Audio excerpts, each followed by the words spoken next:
ఈ రోజున మన ముందు సవాళ్ళు చాలా ఉన్నాయి. ఎవరి ప్రయత్నం వాళ్ళు చేస్తూ ఉన్నారు. ఒక్కొక్క చిన్న గ్రామంలో 5-6 చర్చిలు పనిచేస్తున్నాయి. వాళ్ళు కూడా పోటీ పడుతున్నారు. మా దేవుడు మా చర్చిలోనే దేవుడు ఉన్నాడు, ఆ చర్చిలో దేవుడు లేడు అని పరస్పరం చెప్పుకుంటుంటే అక్కడ ఉండే హిందూకి అర్థమైందంటే దీంట్లో ఉన్నాడు దాంట్లో లేడు, దాంట్లో ఉన్నాడు దీంట్లో లేడు, మొత్తం మీద లేడు అనే సంగతి అర్థమైంది. మొత్తం మీద ఏమర్థమైంది? అక్కడ లేడు ఇక్కడ ఉన్నాడు వీడు చెప్పా, ఇక్కడ లేడు అక్కడ ఉన్నాడు వాడు చెప్పా. మొత్తం మీద ఏమర్థమైందంటే ఎక్కడా లేడనే సంగతి అర్థమైంది. ఎవరికి? ముందు మనకు అర్థమైంది, కొద్దిగా అటు ఇటుగా వాళ్ళకు కూడా అర్థమవుతుంది. హిందూ సమాజం మనం అనుకున్నంత అమాయకమైందిగా. ఒక పాస్టర్ ఒక 50 చర్చీలకు డబ్బులు తెచ్చుకున్నాడు అమెరికా నుంచి. అమెరికాలో, స్వీడన్లో, డెన్మార్క్ ఎవరైనా ఇస్తారు డబ్బులు పాపం. వాళ్ళు కూడా వాళ్ళ మతాన్ని అభివృద్ధి చేసుకోవాలి కోరిక వాళ్ళకు ఉండడం తప్పు కూడా కాదు. తెలుసో తెలియకో ఏదో చేస్తున్నారు. అట్లా అమలాపురం దగ్గర ఒక ఆయన పోయి, అక్కడ అమలాపురం నుంచి ఒక 15 కిలోమీటర్లు అక్కడ మత్స్యకారుల గ్రామం ఉంది. అక్కడికి వెళ్ళి నేను మీకు దేవాలయం కట్టిస్తాను అన్నాడు. అదేంత మాట? కట్టించండి అన్నాడు. ఆ ఇటుకలు సిమెంట్ అన్నీ నేను ఇస్తాను, మీరు కొంచెం శ్రమదానం చేయాలా అన్నాడు. అట్లే చేస్తాము అన్నారు. రోజు వీళ్ళు పోయేవాళ్ళు, పనిచేసేవాళ్ళు. ఆయన ఇటుకలు సిమెంటు కమ్మి అంతా ఇచ్చాడు, కట్టుకున్నారు. ఈయన 50 కట్టిన తర్వాత ఆయన విమానంలో తీసుకొని వచ్చి 50ని ప్రారంభోత్సవం చేయాలా. ఇది కడుతూ ఉన్నాడు, అట్నే ఇంకొకటి కడుతున్నాడు. ఇక్కడికి రావడం తగ్గింది, అక్కడికి పోవడం పెరిగింది. అట్లా నిర్మాణంలో పడ్డాడు ఆయన. ఈ లోపల శ్రీరామనవమి వచ్చింది. వీళ్ళు నేరుగా అమలాపురం వచ్చారు.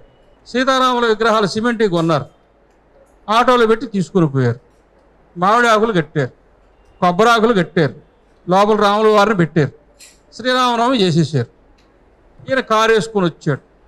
ఏం దిట్టు చేశారు అన్నాడు. నువ్వు రాలేదయ్యా, దేవాలయం అని చెప్పేవా, శ్రీరామనవమి వచ్చిందే, రాముడిని పెట్టి పూజ చేసేసాం, నువ్వు కూడా టెంకాయ కొట్టున్నాడు. అర్థమైందా? అంత అమాయకులు కాదు ఇట్లు, అంత అమాయకులు కాదు. వాళ్ళకి అవగాహన ఉంటుంది. అప్పుడు నాకు ఒక ఆలోచన వచ్చింది. ఎటు తిరిగి కడుతున్నారు కదా, చిన్న చిన్న చర్చీలు కట్టొద్దు. కట్టడమే బాగా పెద్దవి కట్టండి, 2 కోట్లు 3 కోట్లు పెట్టి. వాళ్ళెవరో పల్లెటూరులో సముద్రం తీరంలో మత్స్యకారులుగా ఉండేవాళ్ళు, అమాయకులు అనిపించుకునేటువంటి వాళ్ళే ఈ పని చేస్తే రేపొద్దున గుంటూరులోనో, విజయవాడలోనో, వనస్థలిపురాలోనో, కొకటపల్లిలోనో కూడా అదే చేతిని వస్తే ఇంత బతికిపోయి చిన్న చిన్న వాటిలో విగ్రహాలు పెట్టేదానికి మేము సిద్ధంగా లేవు. మీరు పెద్దవే కట్టండి, మేము దర్జాగా వస్తాం అని చెప్పాలా వద్దా?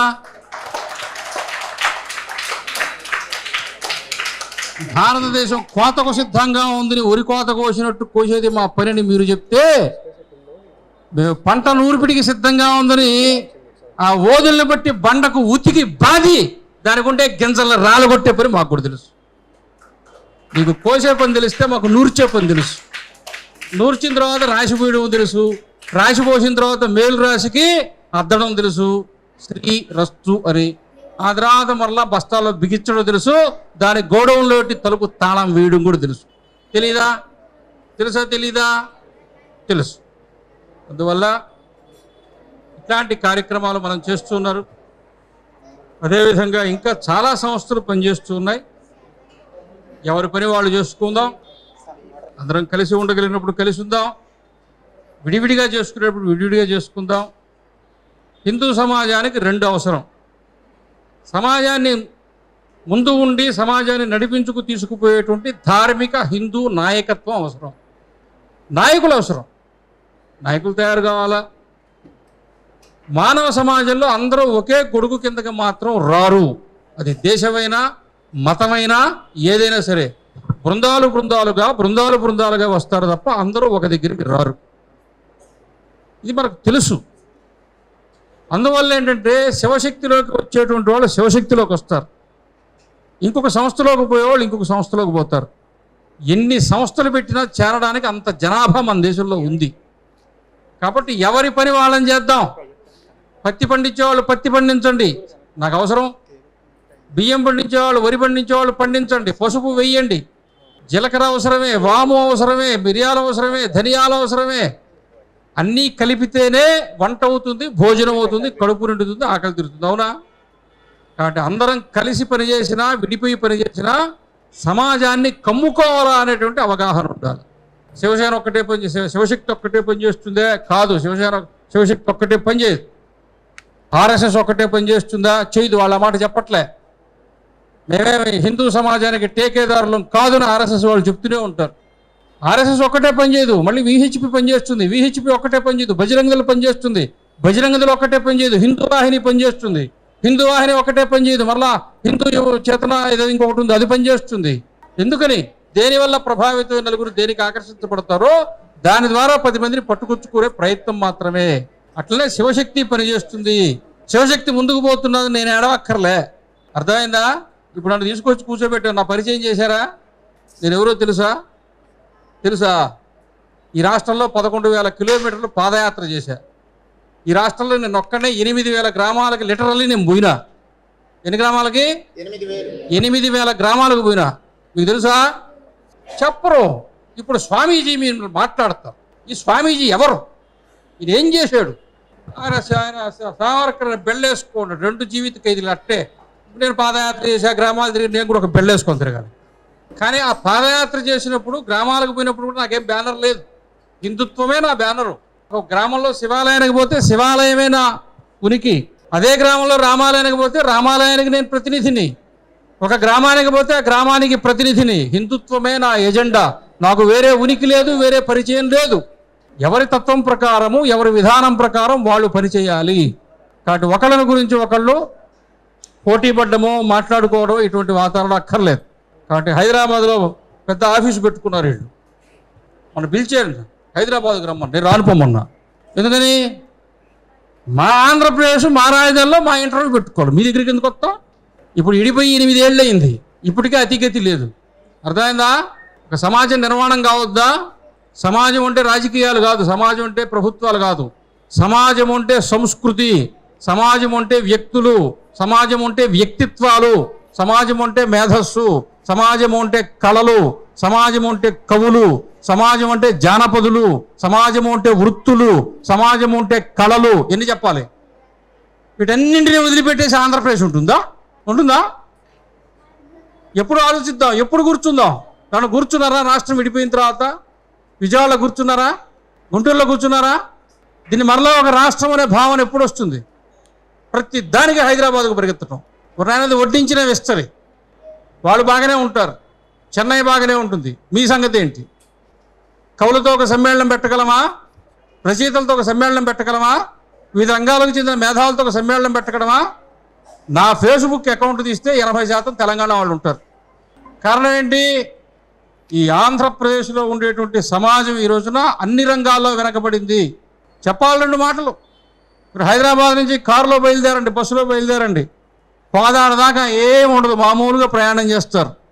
కోదాడ దాటి జగ్గయ్యపేటకు వస్తుంటే ఒక ట్రాక్టర్ వస్తుంది. ఆ ట్రాక్టర్కి ఒక మైక్ ఉంటుంది. ఆ మైకులో పాటలు వస్తాయి. ఏ పాటలు తెస్తారో? 1978లో ఎన్టీ రామారావు నటించిన అడవి రాముల్లో పాటలు వస్తాయి. అంటే 1978 నుంచి మీరు అప్డేట్ గారా? ఆరేసుకోపోయి పారేసుకోవడం, మీ బతుకు పారేసుకొని అయిపోయింది. మీరు జగ్గయ్యపేట యువతలు వచ్చి చూడండి, ఏ ఊరు చూసినా ఈ పాటలు వినపడతాయి. ఆ పాటలు వినొద్దని కాదు నేను చెప్పింది, విమర్శించడం కాదు. మనం 45 ఏళ్ల క్రితం అక్కడే మనం ఆగిపోయినాం. అక్కడి నుంచి ముందుకు రాలా. ఈరోజు ఆంధ్రప్రదేశ్ గ్రామాల్లో చైతన్యం లేదు. ఆంధ్రప్రదేశ్లో ఉన్నంత అమాయకత్వం భారతదేశంలో ఏ రాష్ట్రంలో లేదు. ఆంధ్రప్రదేశ్లో ఉన్నంత నిరక్షరాస్యత ఏ రాష్ట్రంలో లేదు. ఇల్లిటరసీ మన రాష్ట్రంలో ఎక్కువ. చదువుకున్నవాడు కూడా చదువు రాదు. డిగ్రీ చదువుకున్నాడు కూడా వాడి పేరు మాత్రమే సంతకం పెట్టగలడు. వాడు పేపరు తెలుగులో చదవలేడు, ఇంగ్లీష్లో చదవలేడు. ఏది చదవలేని వాడు ఎవడుంటాడో వాడే విద్యావంతుడు. ఇదే ఎవరు ఆలోచించాలా? ఎవరు నష్టపోతున్నారు? గుర్రపుశాలల్లో గుర్రాలకి మేత వేస్తూ ఉంటే అక్కడ 2-3 దేశాల వాళ్ళు 2-3 భాషలు మాట్లాడుకుంటుంటే ఆ భాషల్లో ఉండే పదాలు కొన్ని కలిస్తే ఒక భాష తయారైంది. అది ఉర్దూ భాష. అవునా? ఇక్కడ ప్రొఫెసర్ గారు ఉన్నారు, చరిత్ర పుస్తకాలు రాస్తారు ఆయన. సాక్ష్యం. గుర్రపుశాలల్లో సంకర భాషగా వచ్చినటువంటి ఉర్దూ ఈరోజు భారతదేశంలో జాతీయ భాష. అవునా? అందువల్ల తమిళనాడు ఉంది, కర్ణాటక ఉంది. వాళ్ళు హిందీ మాట్లాడితే వ్యతిరేకిస్తారు. ఉర్దూను వ్యతిరేకిస్తారా? వ్యతిరేకించరు. అందుకనే నేను చెప్తున్నాను, అసలు ఉర్దూ భాషను జాతీయ భాషను చేయండి, సమస్య తిరిగిపోద్ది. మనం కూడా ఉర్దూ చదువుకుందాం, ఉర్దూ నేర్చుకుందాం. వాళ్ళ పత్రికల్లో ఏం రాస్తున్నారో, వాళ్ళ సంభాషణలు ఏం జరుగుతున్నాయో మనకు కూడా తెలుస్తుంది. అవునా? ఇప్పుడు ఈయనంటూ ఒక ఆయన వచ్చాడు కాబట్టి బైబిల్లో ఏముందో తెలిసింది కాబట్టి నాకు కూడా అర్థమైంది. చెప్పకపోతే నాకు తెలుసా? అంటే ఉర్దూ భాష చదువుకుంటే వాళ్ళు ఏం మాట్లాడుతున్నారు, ఈ దేశ సమైక్యత కోసం, భారతదేశ సమగ్రత కోసం ఈ దేశంలో ఉండే ముస్లిం సమాజం ఎంత దేశభక్తితో పొంగి పొరలిపోతున్నదో మనకు తెలియాలంటే మనం ఉర్దూ భాష నేర్చుకోవాలా. అవునా కాదా? అదే హిందీ అనుకోండి వ్యతిరేకిస్తారు, ఉర్దూ అయితే వ్యతిరేకించరు. అంతే కదా? 600 సంవత్సరాలు మమ్మల్ని బానిసలుగా పరిపాలించారు, మా తెలుగు భాషను రద్దు చేశారు, మమ్మల్ని ఉర్దూలోనే చదువుకోమన్నారు అని చెప్తారు. అవునా?